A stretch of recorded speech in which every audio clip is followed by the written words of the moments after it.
Good morning to everybody. Thank you for being here. And I want to thank you for the work that you do for the city. I know a lot of the division heads and folks from the city are here, and I want to tell you how much I appreciate your work. And it is an honor to represent Alexandria at home here in Alexandria, and it's an honor to represent us around the state. And believe me, people are talking, and they're talking about us very positively around the state. And it's an honor to represent us outside of the state. And I think you should be proud, too, of our city. Where it's come in the last 20 years is important. Where it is going is probably the most important thing that we can all do together and have been doing for some time, but that we can continue to think about together. The state of Alexandria is quite sound. The statement is best supported not by words from me or folks around City Hall, but as exemplified in our latest bond rating, which has crept up from an A to a AA minus. That meaning is very significant to Alexandria, and you should consider the other things that go along with that bond rating increasing to a AA minus. Consider the hospital expansion that you're seeing, the continued expansion and growth of health care or health care ancillary services in our city and region. You should consider that we continue to be a manufacturing and distribution hub for this area, and we really see the chance. I think Elton, who is with the Chamber, and others would agree, certainly Mr. Grafton, Mr. Ranson, and many others, the potential for intermodality, or the use of all of our forms of transportation, rail, air, water, and interstate, offer us the opportunity, if planned correctly, to become something of a distribution center in the South. So we're not just talking local, regional. We're talking about in our larger region in an interstate fashion, and that is really important for us to consider. With regard to seeking out business and bringing what we call the big fish here, Rick and Elton, again in the room, know this practice very well. That is something that's very important. And as a lot of folks are fond of saying, we're not going to land them all, guys. You can't. The state doesn't. No one can. But we're going to land quite a few, and we're going to land significant ones. More importantly, however, we have to remember that we need to consider that expanding and retaining, so expansion and retention of existing business, the backbone that's already here of our community, is the most important thing we can do from a commerce, private industry end. We have to remember that, and we have to keep a laser-like focus on doing that. We have to provide them proper infrastructure and a business-friendly environment. I still hear stories from time to time about issues of people trying to get permits and move through that process. Sometimes it's because of things on their end that they don't do, and they're going to be quick to go after the city for it. But I understand that that environment has to exist where you know where you stand, and we're going to talk a little bit about that today. It's important that when you approach a public entity, the things are in place that allow you to know the rules of the road, a road map. I start here and I get here. And that is important in terms of what we call objective modeling here at the city, and increasing that objective modeling. You are seeing that at a statewide level. Governor Jindal's programs certainly have upset the apple cart for some folks, I'm sure, but it's about objective modeling. You're seeing the placement of things that change the way things have been done, and whether you like it or not, at the end of the day, if you all are on the same page when you approach government to do things, over time, it makes it better. Everyone knows where they stand, and they stand on equal footing, and that's critical. We're embarking now on a reinvestment plan which I believe will herald a new day. It will alter, update, and lift this community. And I think that we all should very carefully consider those plans as they are vetted and go through the process of determining their efficacy, the ability to move forward on them. But I think more importantly, we have to be together. And you have to have honest dialogue to do that. It's okay to disagree. That's what transparency, that's what government and the interaction it has with citizens who pay the taxes, who pay the salaries of me and every other person who works for the city. That's what it's about. But at the end of the day, you have to achieve convergence. You have to try to achieve consensus to move things forward. That takes compromise. That takes considering the needs of all of the community instead of just a few, and we have to continue to do that.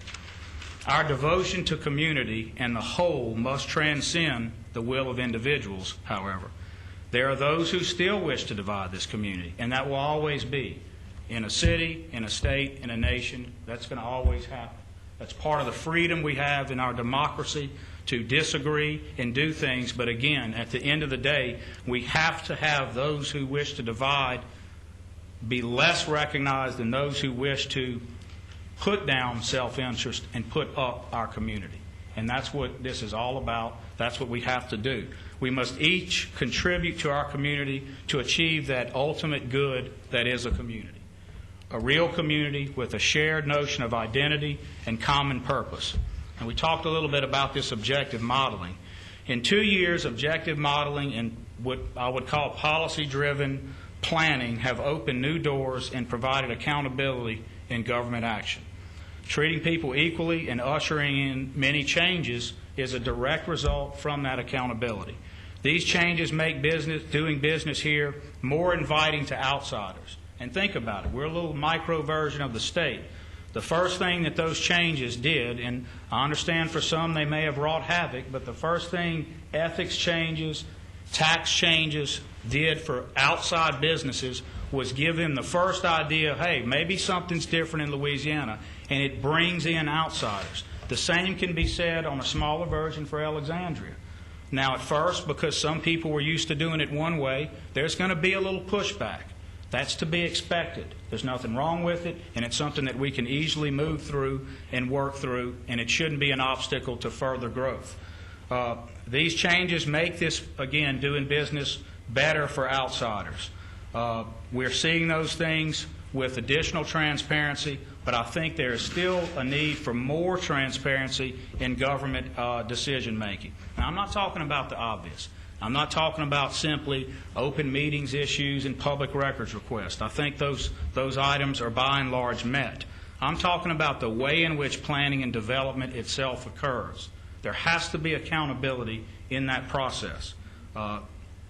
People should know and be able to determine objectively how development and planning occurs, how operational decisions are made, how financial policy is debated. Public meetings should not contain surprises. Public meetings should not contain ill-conceived plans.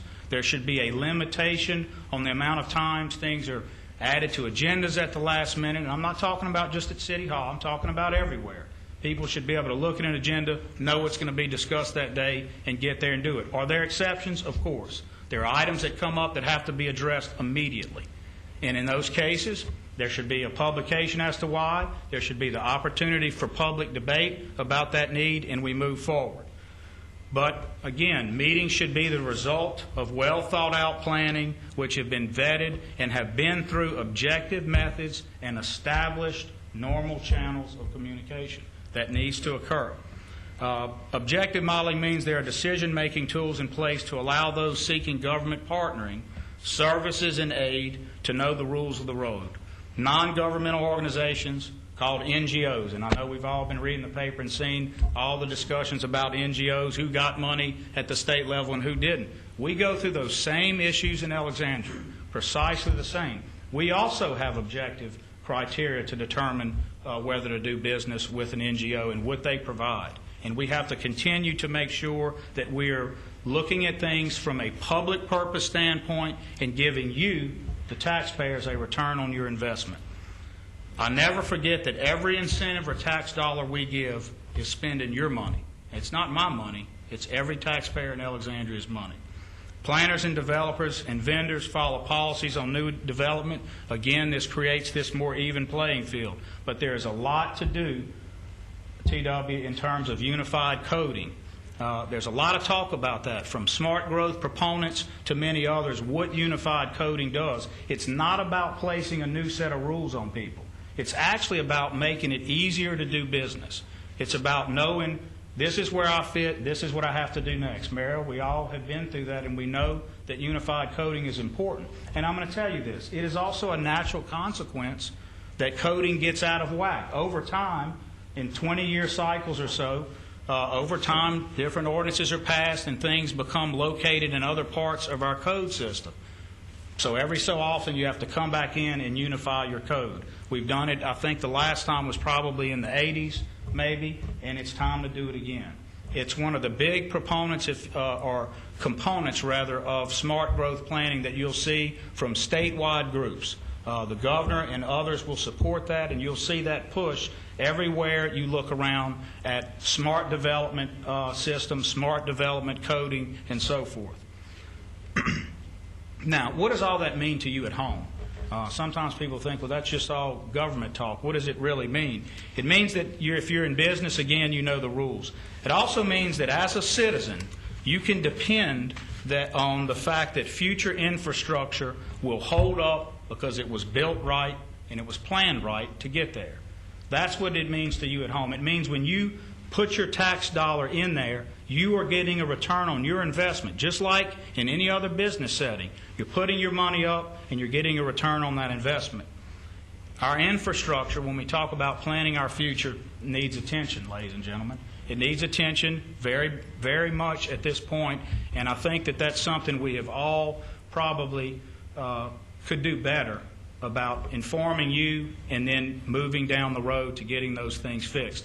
I see Mr. Marcotte here. I think he's well aware of that. We have issues with our utility infrastructure, with all water, sewer, all those things that need to be addressed now. Are we in better shape than a lot of cities? Yes, we are, from good planning in the past. But all cities are experiencing this problem. Mr. Bonnet, indeed, you wrote some articles about that some time back. This is a national problem. The way in which cities are funded has changed in the last 50 years. It went from a large portion of federal dollars funding infrastructure to all of us either doing it through our tax base and doing it through leveraging dollars and partnering with the state and the feds to the extent we can. But think about it. Everyone is scrapping for every dollar now, and it makes it much harder to do that. So our infrastructure does need attention. Roadways need attention in the city, and severance of passages in the city need to be fixed. 40 years of sprawl development in Alexandria has created enormous opportunities for many people. However, for some, at the same time, we have drained significant resources and attention away from Alexandria's historic neighborhoods and inner city. The results are a city which has grown from 9 square miles to over 27 square miles, 3 times the size, with a largely unchanged population. Now, we're inching, I believe we're about 49,500 people. So we're getting there. We'd like to break that 50,000 mark. And that means there has been continuous growth. But in practical terms, this means that while the city is significantly larger than it once was, its tax base has not changed enough. Although, I will say this, and I think Mr. Pody would agree, increased business development has caused a fairly steady forward slope over time, or incline over time. So even if you look at waxes and wanes, I would think that our tax base from a business development standpoint has continued, and you see that in the numbers that we produce for where our tax base is. You can check with the parish on that and our own numbers through Mr. Crutchfield's office. So that means we have some issues. You want population and growth to move at a same slope. That's not going to happen always. You have to do things to try to attract people and make your city attractive to people to move to. But at the same time, I believe it is fair to say that increased business opportunity has allowed that tax base to increase too during this same time. So in a way, we have some negatives, but there are some positives that have made us able to handle infrastructure. Growing 3 times the size with the same population, even over time, counting inflation, has not been good for us. And I can't stress that enough. But we're in a better position because we've had a city that has been able to court and maintain businesses. Resources getting spread thinner now and over time will cause us to have continued problems in low-income and working-class neighborhoods getting further left behind. That's the bottom line. That's the bottom line of what sprawl models can do if left unchecked. We'll talk about it again shortly, but you can pay for this now, ladies and gentlemen, or you can pay for it later. And my suggestion is if you pay for it later, it's going to cost you a lot more. We're talking about reinvesting dollars. We choose, from our position, to change now. The ideas for the 3rd Street corridor alone offer a real opportunity at permanent change for a part of the city that has long been not at the table of economic development, I believe, in the same fashion as it should be and as other parts of the city have. I recognize that to some extent folks will say, hey, that's just capitalism. The capitalist model works. If Highway 28 is the corridor, the dollars follow it, that's the way it goes. That is not the case. There have been plenty of incentives in public infrastructure put on Highway 28 to make it attractive, from ballparks to golf courses to other things. You have to be fair when you consider that. There are other ways that public infrastructure can be placed in other parts of the city and have the same effect of attracting business and creating opportunities for people. We have to be mindful of that. It doesn't mean you stop development on 28. It means you encourage development in other places. The promise of this massive reinvestment plan of credit that you have already built up. Spark is not about passing new taxes or taking money and spending it frivolously. It's credit that you've already built up, and we're using that credit. Offers the folks at home a real potential for further increases to our tax base. By attracting and supporting new contributors to our tax base, your dollar will have more value, plain and simple. Spark's no giveaway plan. It's a reinvestment in the business, capital improvement, and according to the federal government and others, it's the best multiplier effect a city can have on its tax base. And I'll tell you why. This is because infrastructure investment and even inner core development, cities who invest in their inner cores have larger returns and multiplier effects than many other forms of development we all assume to be the most effective. Placing new neighborhoods, even mixed-use models and so forth are great. But inner core development, downtown development, and infrastructure, principally, are the best ways that you can have a great multiplier effect on public money spent. And I'll highlight again, infrastructure is king. That's the biggest problem we have in our country. It's going to be the biggest problem that cities face in the next 20 to 30 years, and it's such a big problem, it even affects our competitiveness on an international level with countries like China and other places where emerging markets are dumping massive public dollars into infrastructure. Once thriving and vibrant commercial areas and neighborhoods are suffering the effects of decades of neglect, high crime, blight, disrepair, and a plethora of vacant, abandoned, and adjudicated properties. We must address these now, and we are. Now, to be fair, city officials and community leaders have long recognized the need for reinvesting in suffering areas. And I believe they've spent considerable resources and dollars planning and implementing a redevelopment strategy. Indeed, that's what Spark capitalizes on, using that already vetted planning that's been done. But until recently, I think that we've failed to recognize fully the imperative of addressing contiguous and surrounding areas, which is why the Sparks are designed as corridors, to really provide the impetus for rebounding in a tangible fashion for residents, something residents can see, touch, feel. They know that this is occurring. It gives them the belief that something is happening. It makes them want to own property. It makes them want to stay. And then it finally attracts others to come and invest. Spark addresses our problems in three ways. It gives muscle to identified corridors where change has the greatest impact. It provides corresponding and large-scale transportation improvements. And it creates a unique incentive plan capturing value to development up front instead of waiting decades for that achievement. Now, the city of Alexandria, in planning terms, is ahead of schedule at this point. Fast Track is, in fact, moving appropriately. Although I think it's fair to say at year's end, after the first year, we're approaching the second year, I believe I was 6 months behind in where I had wanted to be. Coming out of the transition, I think at the end of the first year, we were 6 months behind. But I think with the help of many others, particularly in our state legislative delegation and federal legislative delegation, where we are with Spark now puts us almost a full year ahead of at least where we had started planning 2 years ago. So I guess, ladies and gentlemen, it's a net gain of 6 months. That can quickly be lost, by the way, if you get off track at all in municipal terms. And I remind the folks at home, unlike private business, and I know some developers in the room are smiling and laughing, they know that in the private world, lots of things can happen very quickly, decisions are made. In the municipal world, because of transparency, because of accountability and all the checks and balances, it just takes more time. And that is something that will never change, but it can be done better and more efficiently.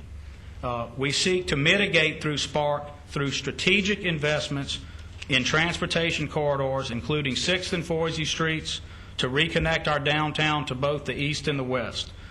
Spark is certainly not limited to downtown. It also seeks significant reinvestment in other critical transportation corridors. Lee Street and Masonic, which connect downtown to the Alexandria Mall Complex, the Alexandria Zoo, City Park, and the hospital. Bolton Avenue, which once served as the primary commercial corridor and now behaves more like a blighted buffer between downtown and the historic Garden District. That can be changed and should be changed immediately. And North MacArthur Drive, which unwittingly serves as a gateway for those entering and exiting Highway 49 or Interstate 49. That can be changed quickly and very effectively. The plans for Spark were crafted almost, in other words, the putting together of what you already invested and did in-house. And that helped us to keep a promise to you to use consultants sparingly and to take the ideas that were already out there, use the professional staff that you already pay for, and come up with plans. Many of these plans were created less than 15 years ago by consultants. And while they were in need of some update to accurately reflect and respond to the past 15 years of growth, much of what were in those plans was still intact and certainly viable. And I want to thank you, all of you, particularly those who have served in the city for many years, and I want to thank our city council, and this is very important. The city council must be credited for the financial stewardship and the administrative planners that existed well before I came on board that have put us in the position today to move forward as we're able to do. That's why Spark can happen. That's why that AA- occurred. Financial stewardship, good surplus, and good plans and folks in place to show those guys when they came and did the site visit, the agency that rates us, they were impressed. They were impressed with John Grafton, quite frankly, out at the airport, and he did a real good job of showing them. And imagine coming into the city with this ultimate, beautiful gateway that is our airport. It's second to none relative to its size and class. And that was a tremendous boost to us when they were able to fly into that area, spend a half a day or so with Mr. Grafton, look at the master planning out at the England Authority, and have John tell him his history here, of course, as clerk of the city council, and everything else that's been happening. That meant a whole lot to them. The England Authority has been identified by Steve Moray as our area's probably LED, the Louisiana Department of Economic Development, will consider that a principal chess piece, if you will, for economic development in the area. They will probably consider it, Elton, wouldn't you agree, number one for our area. So that means that while we have other things we're trying to do, they consider England still to be a viable piece on the board to move, and indeed we all have plans to try to buttress and help what's going on out there as some of the federal ideas and things that moved England in the past ramp down. We have an opportunity now to say, okay, here are some new things with intermodality that we can look to. And I think that we need to be very mindful of that as we move into the future. We produced detailed plans for economic growth, for workforce development, and public-private collaboration. We are now putting into play comprehensive plans for recreation and educational growth within the city. Indeed, I was about 5 minutes late coming here. I was meeting with the chancellor from LSUA, and we were talking about just those things.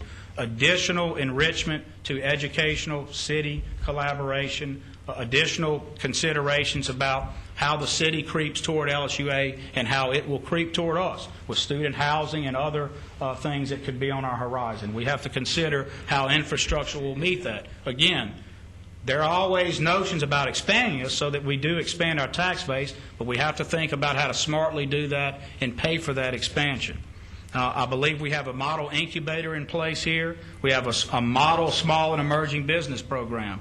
I believe that the implementation phase has frankly taken too long and that we need to do better in that regard. You will see us invest in housing, recreation, and other natural resources and historical interests. You'll see infill investment in areas of blight as a cornerstone of Sparks planning, and we will address those items forcefully. Our incentive proposals will leverage meaningful financial value with the immediate influx of substantial public spending in the form of infrastructure spending and in the form of, again, infrastructure, but more specifically, roadways, connectors, looping, interlooping of our city.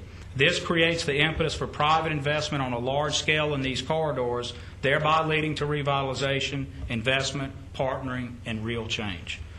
Activity corridors, transportation corridors, and business incentives. Again, the three parts of SPARK. They work together to enhance identified areas of the city, where numerous studies and material already in existence designate the best areas for targeted investment. You also will hear the governor talk a lot about targeted investment. These things are tried and true because folks have objectively found that to be most effective. So if you're looking at reform of capital outlay spending, all of these things, smart cities and smart states, smart governments indeed, should be talking about targeted investment. Again, SPARK commences in 2008, and I think that we need to harp on that and remind people of that. Now I'm going to switch gears a little bit. As you go through this process in elected life, you plan certain things and you think certain items are the most important, and you move through and you make discoveries. It's an ever-changing process, and it's something that you always continue to learn on the job. I remember back when you did the cartoon, Mr. Bonnet, of me holding the hammers and the building codes and everything else. I still have it on my refrigerator. My daughter laughs at it. Of course, in any good caricature, you have to pick out something on a person to highlight, and it was obviously my hair. So on the cartoon, if anybody recalls, my hair is quite large. I've been told I need a haircut today. So, community policing and public safety.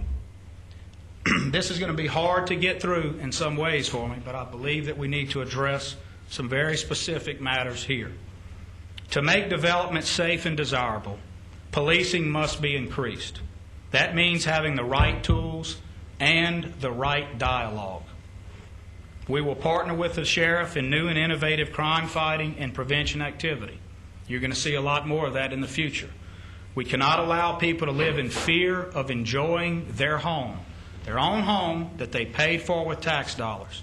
There's a lady down 3rd Street, not very far from this building, that calls me at home constantly and asks me why she has to live in fear of going home to her house. It is very hard to answer somebody when they ask you that. When she says her age and tells me that she's paid taxes and owns her home and she's afraid to be inside, that's unacceptable. And that's something that we have to change. We can't allow people to live in fear of that when they've worked a lifetime to pay for their home. And we must provide real economic opportunities to folks to avoid the politics and action of desperation, to avoid the politics and actions of desperate people. We have to provide opportunities, but we also have to be tough on crime and making sure that we remove elements that would harm this lady that I'm talking about. Many years ago, I read a novel called The Bridge of San Luis Rey. It was written by Thornton Wilder. He won the Pulitzer, I think, in 1928 for the book. I heard a movie came out a few years back with some big actors. I didn't see it. But this book chronicled the collapse of a suspension bridge in Peru. It's a novel. There's some truth in it, some fact, and some fiction. After the collapse of a bridge, a friar who witnessed it decided he was going to inquire into each of the lives of the people who perished, tens of people who died. He was going to go and chronicle and look at each of their lives to see why, to ask that cosmic question about the reason these people had to die. Go on a pilgrimage. So why did they have to die? Last year, a terrible tragedy in Alexandria made me recall that critically acclaimed novel. It made me recall other personal struggles with the cosmic ordering of things and life and death itself. I know more than ever that we must provide infrastructure in the traditional sense. I know that now more than ever. But public safety is infrastructure. Police are considered infrastructure. They're human infrastructure. We named our post office recently after a fine local citizen, and I thought about him the other day at that event, and I thought about the fine young man and friend that I lost last year, and I was really thinking about it a lot more just about a week or two ago when we had this diesel spill. I thought about how thankful I was that we were working through an emergency which took teamwork and strategy and helped to train us for the next event, but thankfully it didn't take lives. And that dawned on me the whole time I sat in the Sheriff's Communication Center, that I was sitting here and we were debating about shutting down the AT&T building and what that would mean, and we were going through that. And some folks in the media were saying, well, look, it's diesel, and is that really as bad as other things? And we were going through that whole process, and it really dawned on me how thankful I was that that was the discussion. Almost weekly, my daughter asked my wife about Joey, and those are her words. It seems that she's constantly studying at 4 that tragedy. She goes over it in her mind. It deeply perplexes her. It is anathema to her innocent world. It confronts her understanding of life. Her classmate and neighbor is Joey's son, and she struggles with that other 4-year-old's loss. And they're a boy and a girl, so they're not always on the same page, as you might imagine. But she understands what that means, and I assume because she thinks about her own father and what that would mean. And we don't know that at 4, but it's perplexing to me to watch her work through that process. I have a lot of trouble with Joey and Marty's losses. It reminds me of the bridge of San Luis Rey. I can't let them go without making some commitment to each and every lost opportunity to have prevented that event. Therefore, we are going to look at how our community can respond to seemingly unprovoked rage, what leads to that, what its root causes are, and what we can do to prevent it. To educate the public on behaviors to watch in our co-workers and our family members, and what we can do to stop, interfere, intercede, intervene before these things happen. And finally, to create a dialogue about relations across the socioeconomic and political spectrum of our city. To be sure, racism was not involved in last year's tragedy. However, issues of class and race can lead to such tragedies in the future, and certainly could have and can be involved in the future in tragedies. I intend to start there.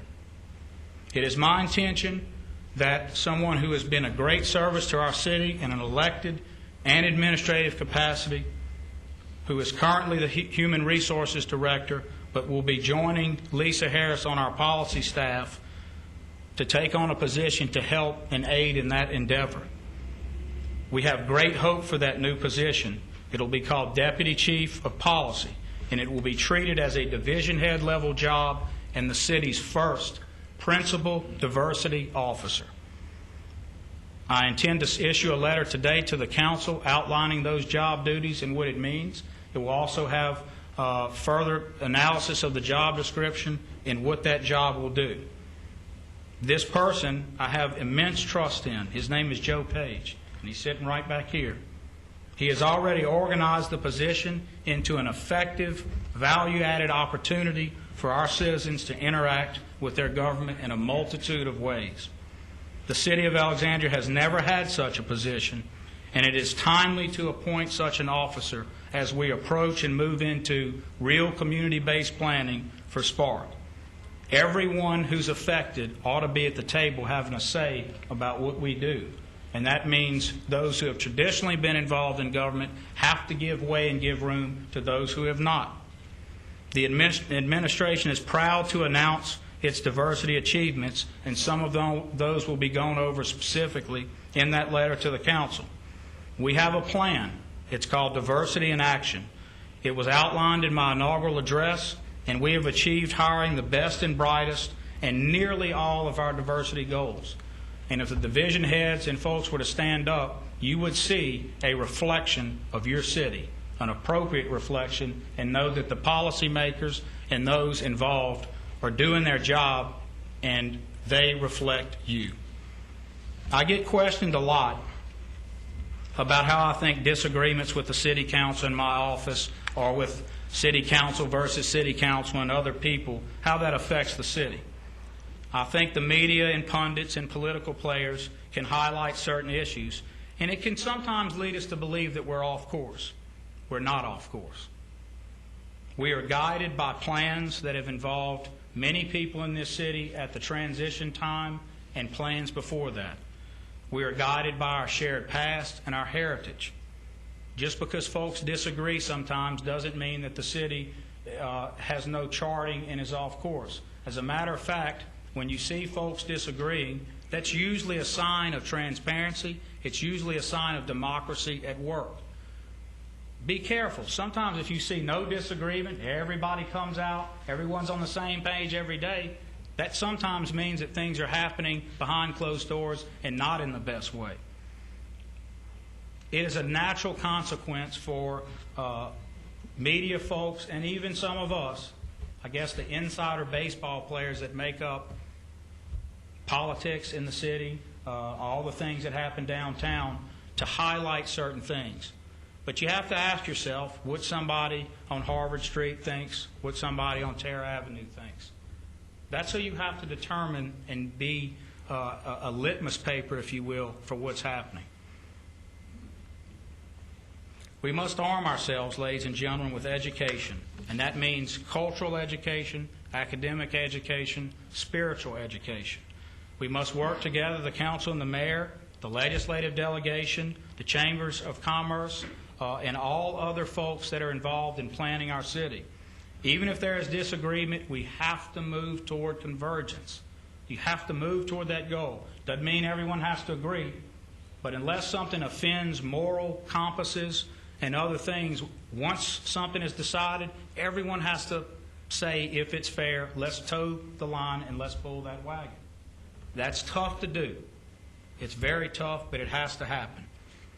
We served as the staging ground for the nation's largest civil rights demonstration in many decades, and we did it peacefully and respectfully.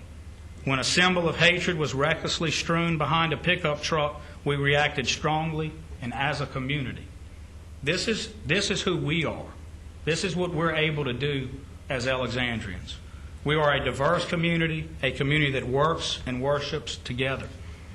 When a tragic shooting killed a beloved postman, a man who was known to many of us downtown personally, a man who always carried a smile, whether it was on his route or during his musical performances at Tonks, a shooting that also killed a young, talented attorney, a neighbor and a personal friend of mine, a father to a young family, Alexandria stood together. There are still those in great pain from that event. We prayed together and grieved together, and we endured that event together. We refused to let a random act of violence tear us apart.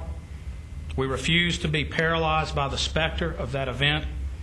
It was and will always be a painful memory for me and a terribly destructive memory for some dear friends of mine. But we must all remember and acknowledge the incredible work that was done by so many people to try to lessen that pain and try to deal with that event. Today I'm asking all of you to believe in the power of acting as a community. I'm asking you to believe in your city and each other.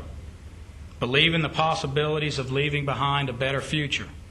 For too long we have struggled with our collective identity, our sense of purpose and deed. We have been subjected to too much political maneuvering and not enough action. And that's my opinion. But now we demand action and we crave action. And we will act. But we need your help. We must have a bridge suspended and supported the right way to carry our pilgrimage to the other side. We will not suffer as those did in Wilder's novel. We will cross the bridge and celebrate together in our very near future. God bless the city of Alexandria, our state and nation. Thank you very much for listening and coming out.